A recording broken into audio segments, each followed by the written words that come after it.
नमस्कार मित्रों, एक बार फिर से मनु क्लासेज के इस YouTube चैनल पर आप सभी का स्वागत है।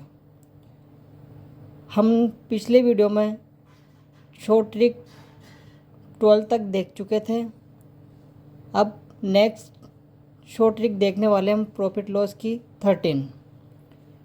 इस 13 शॉर्ट ट्रिक्स में हम देखेंगे कि कोई वस्तु को कोई दुकानदार ए से बी को बेचता है और बी को सी को बेचता है और सी अन्य डी को बेचता है, तब डी उस वस्तु को कितने रुपए में ख़रीदता है, ये चीज़ इसमें हम देखने वाले हैं। तो हमको इसमें क्वेश्चन दे रखा है, तो ध्यान से देखिएगा, आप अपना पूरा अटेंशन दीजिएगा ताकि आपको ये ट्रिक्स एक ही बार में समझ में आ जाए। और मैं भी अपनी पूरी तरफ से पूरी कोशिश करूँगा कि आपको इसे एक ही बार में समझा दूँगा और इस प्रकार की शॉर्ट ट्रिक्स से आपका आंसर विद इन सेकंडों में आ जाएगा। तो चलते हैं साथियों, बढ़ते हैं इस वीडियो में आगे। तो हमको प्रश्न दे रखा है कि 15,000 रुपये मूल्य वाली एक वस्तु को ए बी को 40% लाभ पर बेचता है, बी सी को 10% हानि पर बेचता है, सी डी को 30% लाभ पर बेचता है। तो बताओ डी ने यह वस्तु कितने रुपए में खरीदी होगी। तो इस प्रकार के प्रश्नों को हम शॉर्ट तरीके से किस प्रकार से कर सकते हैं ये इसमें देखेंगे। तो किस प्रकार से कर सकते हैं देखिएगा। हमें यहाँ पर क्या दे रखा है, प्रश्न में दे रखा है हमें वस्तु का क्रय मूल्य दे रखा है। क्या दे रखा है यहाँ पर, वस्तु की कॉस्ट प्राइस दे रखी है। तो यहाँ पर वो पूछ रहे हैं हमसे कि वस्तु को कितने रुपए में खरीदी होगी डी ने। हाँ, तो इस प्रश्न को करने से पहले एक बात और जान लीजिए कि जब प्रॉफिट लॉस परसेंट जब वस्तु पर निकाला जाता है, जैसे बेची वस्तु खरीदी वस्तु पर निकाला जाता है, तो उसमें जो कॉस्ट प्राइस का काम करता है वो बेची वस्तु करती है और जो सेलिंग प्राइस का काम करती है वो यहाँ पर खरीदी वस्तुएं होती हैं। क्योंकि हम जैसे हमने किसी से 100 वस्तुएं ली और उसको 90 वस्तुएं दे दी, बेच दी, तो हमारे पास 10 वस्तुएं बच गई, तो वो 10% ही हमारा प्रॉफिट हो गई। इसी प्रकार जैसे हमने किसी से 100 वस्तुएं ली और उसको 110 वस्तुएं बेच दी हमने, तो हमने 10 वस्तुएं मिलाई, जिसकी वजह से हमें क्या हुआ, 10 वस्तुओं की लॉस हो जाता है। तो इस प्रकार से यहाँ वस्तु बेची वस्तु पर प्रॉफिट लॉस परसेंट निकाला जाता है। तो यहाँ पर हमें क्या दे रखा है, बेची वस्तु तो बेची वस्तु यहाँ पर दे रखा है। तो इस प्रकार के प्रश्नों को हम शॉर्ट ट्रिक से किस प्रकार कर सकते हैं, तो डायरेक्ट कैसे कर सकते हैं कि ए बी को 40% लाभ पर, तो 40, तो हम जानते हैं कि अपने आप में बेची वस्तु 100% होती है, तो 100 और 40% लाभ दे रखा है, इसलिए 100 + 40 140। इसी प्रकार बी सी को बेचता है तो 10% ख्यानी, तो क्या करेंगे, 10% ख्यानी यानी कि 100 में से 10 कट गए तो 90/100। इसी प्रकार सी डी को 30% लाभ पर, तो 30% लाभ का मतलब 130/100। तो इसका कैलकुलेट करेंगे तो ये 3 जीरो और ये 3 जीरो, ये तो 6 जीरो से नीचे वाली 6 जीरो कैंसिल आउट हो जाएगी। अब इसको मल्टीप्लाई कर लेंगे हम, 15 × 14 कितना होगा, 210। और इसी प्रकार कितना हो गया ये, 210 हो जाएगा। कितना हो गया ये, तो 210। ऐसे मल्टीप्लाई इनको 13 9 को मल्टीप्लाई करा तो 13 9 में 117। जैसे इसको मल्टीप्लाई करेंगे तो 21 जीरो के जीरो, 21 7 147 और 21 एकम 21, 21 और 14 35 और इसी प्रकार 21 से कम 21 और 21 और 3 कितने हो जाएंगे 24। तो आपका जो उस सी ने डी को कितने रुपए में खरीदी होगी, डी ने 24,570 में खरीदी। तो यहाँ पर 15,000 रुपये में मूल्य था उसका, और डी ने खरीदा तब उसका मूल्य कितने था 24,570। इस प्रकार एक ही लाइन में आप इस प्रकार के प्रश्नों को इस शॉर्ट ट्रिक के माध्यम से एक तरीके से कर सकते हैं। इसी प्रकार सेकंड क्वेश्चन हमको दे रखा है कि 24,000 रुपये मूल्य वाली वस्तु को ए दुकानदार बी को 16 से 2/3% लाभ पर, बी सी को 12 से 1/2% हानि पर बेचता है, तो सी ने वस्तु कितने रुपए में खरीदी होगी। उसी प्रकार ये प्रश्न भी शॉर्ट तरीके से कैसे कर सकते हैं हम कि 24,000 मल्टीपल 16 से 2/3% को अगर हम इसको फ्रैक्शन में बदलेंगे तो क्या लिख सकते हैं इसको 1/6। कैसे लिख सकते हैं इसको 1/6।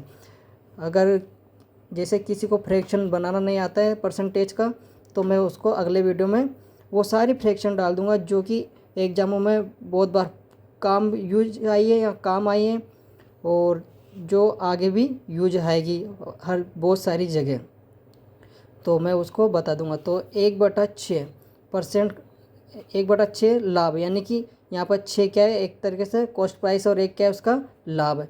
तो टोटल कितना हो जाएगा 6 1 7, तो 7/6 लिख सकते हैं इसको। क्या लिख सकते हैं 7/6 लिख सकते हैं।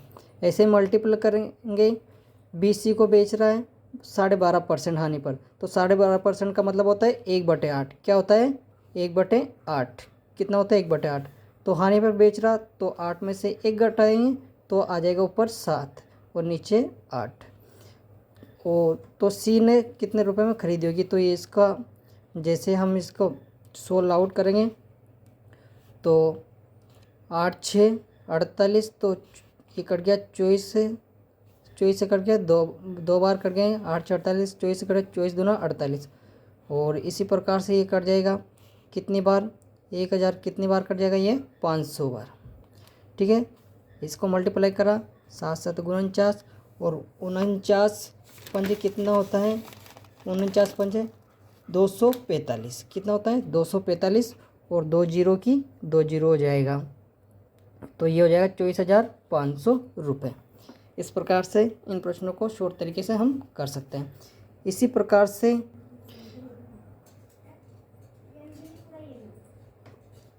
शॉर्ट ट्रिक नंबर 14, ये वस्तुओं पर लाभांश प्रतिशत ज्ञात करना, कैसे बेची वस्तु खरीदी वस्तु, वो ये 13 और 14 इसी पर आधारित है, और ये बहुत ज़्यादा इम्पोर्टेंट है। ये एग्जामों में पूछा भी गया है इससे प्रश्न। तो देखते हैं, जैसे यहाँ बेची वस्तु यहाँ पर हमारे क्रय मूल्य का काम करती है। बेची वस्तु किसका काम करती है क्रय मूल्य का, और खरीदी वस्तु काम करती है विक्रय मूल्य का, अर्थात सेलिंग प्राइस का यहाँ पर काम करती है। तो इसका फॉर्मूला ये होता है, आप देख सकते हैं।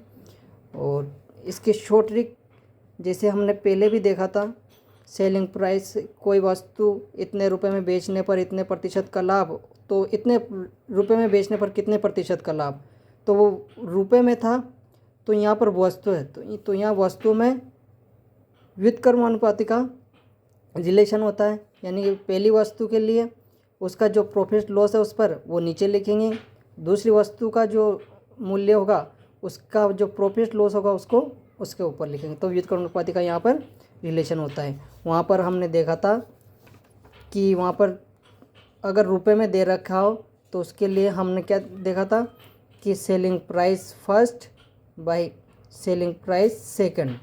तो वहाँ पर रुपए के लिए क्या देखा था 100 ± x फर्स्ट, जो प्रॉफिट या लॉस हो रहा है, यहाँ x प्रॉफिट है तो प्लस यूज करेंगे और लॉस है तो माइनस यूज करेंगे। इसी प्रकार नीचे 100 ± x सेकंड बार में जो प्रॉफिट या लॉस हो रहा है, ये वाली हमने वहाँ पर यूज किया था। तो जबकि अगर वस्तुओं की बात करें तो इसमें व्युत्क्रमानुपाती का रिलेशन होता है, यानी कि फर्स्ट के सामने फर्स्ट ना होकर के सेकंड होगी और सेकंड के सामने फर्स्ट होगी, ये इसमें संबंध है। तो यहाँ पर करेंगे वैसे ही। तो यहाँ पर प्रश्न दे रखा है हमको कि 1 रुपये में 36 आम बेचने पर 25% का लाभ होता है, तो 1 रुपये में कितने आम बेचा जाए कि 10% की हानि हो। तो इसमें फॉर्मूले में रख देंगे डायरेक्ट ये शॉर्ट ट्रिक में कि ये 36 आम और कितने आम बेचना चाहिए। तो जबकि इसके 25% का लाभ हो रहा तो इसके नीचे लिखेंगे 100 + 25 करेंगे तो 125, ठीक है। और इसी प्रकार सेकंड बार में तो कितने आम, तो माना कि हमने x आम बेच रहे हम, तो 10% की हानि हो रही है, तो यानी कि ये 90, 100 - 10 यानी कि 90। इसको सोल्व करेंगे, जैसे हमने सोल्व करा इसका 9 × 4 = 36 हो जाएगा, ये 4 बार कट जाएगा। और 125 चौका कितना होता है, 125 4 करेंगे तो 400 यानी कि 500। 500 को 10 से मल्टीप्लाई कर देंगे इधर, तो इसमें हमारे आ जाए 500 में अगर 10 का भाग देंगे हम तो अब हमारे पास आ जाएगा x का मान 50। तो कितने आम बेचेंगे हम, 50 आम बेचेंगे, तब जाके हमें 10% का क्या होगी, हानि होगी, ठीक है।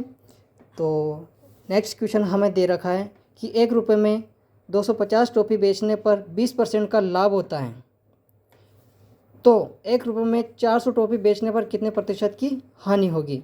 तो इस प्रकार के प्रश्नों को वापस इसी में फॉर्मूले शॉर्ट ट्रिक के माध्यम से हम कर सकते हैं विद इन सेकंड में कि 250 दे रखा है और यहाँ पे कितनी 400 टॉफ़ी दे रखी है, सेकंड बार में सेलिंग प्राइस यानी कि बेची वस्तु दे रखी है, और इसके सामने पहली के सामने सेकंड, तो हमें सेकंड का पता नहीं कितना हानि हो रही है, तो -x कर देंगे, हानि की वजह से माइनस आ जाएगा। और नीचे 250 टॉफ़ी 20% लाभ, तो इसका व्युत्क्रम पानी का नीचे कर देंगे 120। इसको जैसे सोल्व करा हमने, ये कैंसिल आउट हो जाएगा, 25 से कम 25 और 25 16 400, ये 10 बार कट गया, ये 16 बार कट गया। इसी प्रकार ये कट जाएगा 4 चौके 16 और 4 × 12 30 बार, फिर से ये कट जाएगा, ये कट गया 5 और ये कट गया 15, तो ये आ जाएगा 15 × 5 = 75। और जैसे 15 × 5 = 75, इस 100 को इधर ले जाएंगे तो इधर हमारे पास x का मान आ जाएगा 25%। तो कितने परसेंट की हानि होगी हमें, अगर हम 400 टॉफ़ी बेचेंगे तो उसे हमें 25% की हानि होगी। कितनी होगी, 25% की हानि हो जाएगी। तो इस प्रकार टाइप नंबर 13 और 14 बहुत ज़्यादा इम्पोर्टेंट है और इससे पिछले कई एग्ज़ामों में प्रश्न पुटअप भी हुए हैं, तो इसको ध्यान से देख लीजिएगा। बस कुछ नहीं है, बस यहाँ पर बेची वस्तुओं पर और ख़रीदी वस्तुओं की बात होती है, तो यहाँ बेची वस्तुओं पर कोई भी प्रॉफिट लॉस परसेंट निकाला जाता है, इतना सा ध्यान रखना है। सबसे ज़्यादा इम्पोर्टेंट बात यही है इसमें कि जो बेची वस्तु ना उसी पर यहाँ पर प्रॉफिट लॉस परसेंट निकाला जाता है। तो इस प्रकार हम शॉर्ट ट्रिक लाते रहेंगे और आपका इनको देखते रहिए और शॉर्ट ट्रिकों को बार बार रिपीट करते जाइए, बार बार देखते जाइए इन वीडियो को, इन शॉर्ट ट्रिकों को, ताकि आपको ज़्यादा मेहनत नहीं करना पड़े, क्योंकि हमें सिर्फ एग्ज़ाम क्रैक करना है, वहाँ पर हमको क्वेश्चन को सोल्व करना है। और क्वेश्चन आप जितनी जल्दी सोल्व करोगे उतने आपको टाइम बचेगा, और उतना जितना टाइम बच जाएगा उसमें आपको जो भी घबराहट होती है एग्ज़ाम में वो आपको उससे बहुत बेनिफिट मिलेगा और अन्य क्वेश्चनों में वो टाइम यूज कर पाओगे आप। और इसी प्रकार आप जैसे अन्य क्वेश्चनों को, जैसे मैथ्स में तो अगर आपको पास विद इन सेकंड में आंसर आ गया तो आपको ये मान लो आपको कोई भी घबराहट नहीं होगी एग्ज़ाम में। तो सबसे ज़्यादा टाइम भी वेस्ट मैथ्स में होता है, तो इस वजह से मैंने मैथ्स में शॉर्ट तरीके अपनाई हैं ताकि हमारा टाइम बच सके एग्ज़ाम में। तो इसी के साथ हम मिलते हैं फिर अगले वीडियो में। तब तक के लिए स्वस्थ रहिए, मस्त रहिए और प्रैक्टिस करते जाइए अपनी। और इसी के साथ मिलते हैं फिर अगले वीडियो में। Thank you. और चैनल पर नए आए हो तो प्लीज़ सब्सक्राइबर कीजिए। और अभी हाँ, एक और गुड न्यूज़ है कि हम बहुत जल्दी बोर्ड पर आने वाले हैं, बोर्ड मार्कर पे आने वाले हैं। अभी थोड़ी सी प्रॉब्लम चल रही है किसी कारण से, तो टेक्निक प्रॉब्लम चल रही है, ताकि वो जैसे वो सोल्व हो जाएगी कि एक बार स्थायी हो जाएगी कहाँ पर रखना है, कहाँ कहाँ नहीं वीडियो बनाना है, ताकि वो एक जगह स्थायी हो जाए तो हमें बार बार जगह चेंज करना ना पड़े। तो एक बार हम उसके लिए उसको रूम सेटल हो जाए एक बार उस रूम में, तो हम बहुत जल्दी बोर्ड मार्कर पर आ जाएंगे। और धीरे धीरे ऐसे ही बहुत जल्दी हम डिजिटल बोर्ड पे आ जाएंगे। तो मुझे पता है, इस बात का मुझे भी खेद है कि आपको वीडियो देखने में समझने में थोड़ी सी परेशानी हो रहेगी, उसके लिए मैं क्षमा प्रार्थी हूँ।